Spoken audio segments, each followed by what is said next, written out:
Hello, beautiful humans. I'm Jen Madrone, and today in our group there was a question that came up from one of our members about once you discern between the voice of the ego and the voice of the authentic self, or the true self, or the highest self, whatever you want to call it, then what next?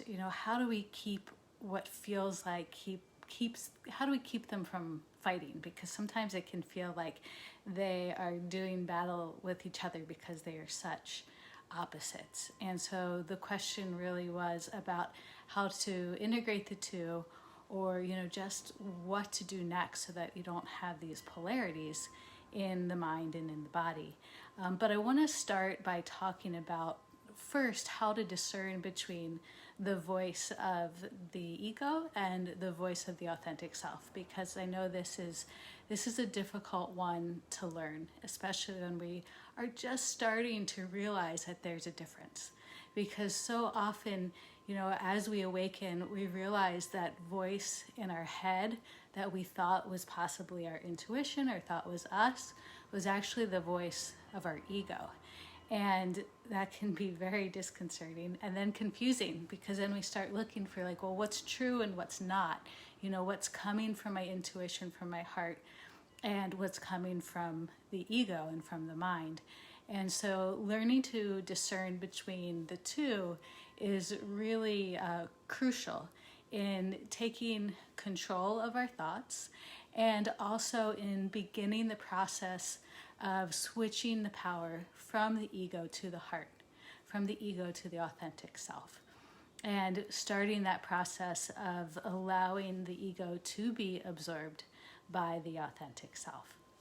And so there's three things that you can look for when you're trying to discern between the two voices.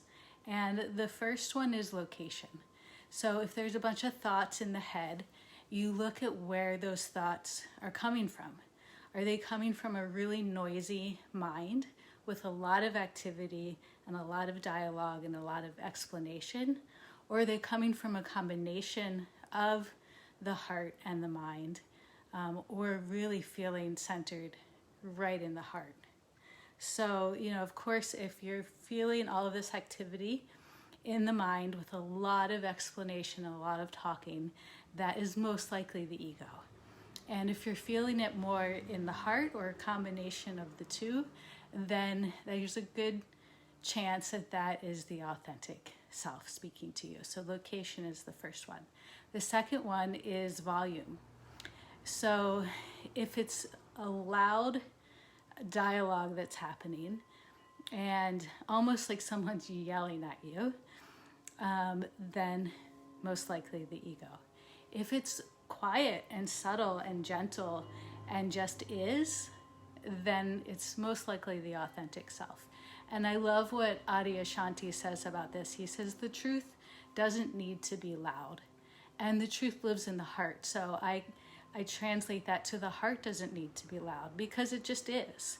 It's the ego that needs to be loud because it's trying to convince us of something that's not true. And so volume is the second one. How loud are those thoughts that are coming in? And then the third one is the quality of the thoughts, the quality of the information that's coming in. Is it coming in with higher level emotions or lower level emotions? Is it coming in with fear, judgment, explanation, anger, any of these lower level emotions? Or is it coming with just peace and just, this is how it is? So that quality is really important in differentiating between the two. So as you start to watch the thoughts in the mind and start to discern between the two, look for those things. Look for the location, where is it coming from, the volume, how loud is it, and the quality. And you'll start to realize that you can really easily feel into the difference between the two once you start watching. But the other thing that you need to look out for and need to remember is that the ego is a shapeshifter. it's really easy at switching the way it appears in order to suck us in. So when we figure out its patterns, it tries new ones. And like one of my students said yesterday, she said that often her ego starts off sounding pretty elevated and like the authentic self and kind of sweet, and then all of a sudden she realized it's just, it's just turned into something that's, nasty or of a much lower vibration. And so that's the ego shape-shifting. And so, just watching, observing, learning the tricks of the ego. And then you call the ego out and you're like, okay, well, I don't believe you, and I'm going to listen to that quieter voice within. I'm going to find that place of stillness and drop into the heart and see what's coming from the heart. Because the ego lives in the mind and the authentic self lives in the heart. And so as we're shifting that power structure, we're shifting from the mind to the heart, but we're also learning to kind of bring the ego into the heart. And so bring the mind under the control of the heart so that they're working together. We're not just getting rid of the mind. Obviously, we need that, but we need the integration of the two. And so once you start to really be able to discern between these two voices in your head and, the information and feelings that are coming through you, then, it can start to feel like there's a struggle or there's a fight happening, and you're constantly like battling to get rid of the thoughts of the ego and the voice of the ego and, elevate the voice of the heart. And so that's the next step, is learning what do we do next, because that fighting, of course, is coming from the ego. It's not coming from the heart, and the confusion that comes is coming from the ego.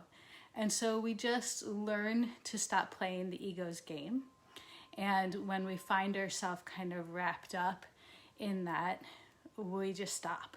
We watch it, and we sink down into the heart. And we constantly choose which one we feed, just like the Native American story says, which wolf do you feed? Do you feed, the voice and the wolf of negativity, or the one of, positivity, of beauty and growth? And so this is the process, and it takes time, and it's a practice, and it's really a lifetime practice, because as things shift and change in our life, and circumstances change and new things come up in us that need to be healed, then we are just watching something new happen, and we're watching how things shift inside of us. And so it really is an ongoing process, but once you have the basics down, it becomes a little easier. And basically, the key is just to stop fighting, to stop the struggle, and just to sit back and to sink into that place of knowing, and that place of the heart, and to trust yourself. And most importantly, not to judge yourself. So if you feel yourself getting caught up, you notice that you got caught up in the voice of the ego, then no big deal. It's okay. If you judge yourself, then you're just continuing that dynamic of feeding the ego. But if you allow yourself to just stop and notice and be like, that's interesting, I just got sucked in again. Okay, we're moving back into the heart. We're moving back into that space of peace and that space of authenticity. And so it's a beautiful, beautiful practice. And it's something that, becomes a tool for every phase of the awakening process.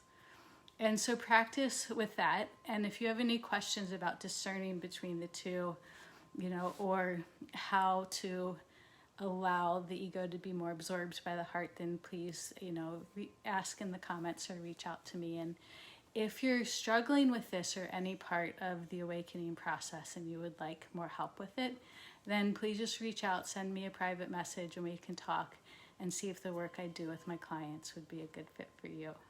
So I'm sending you all so much love. Keep doing the work. You guys are amazing, and I'll see you in the Facebook group. Mwah. Bye.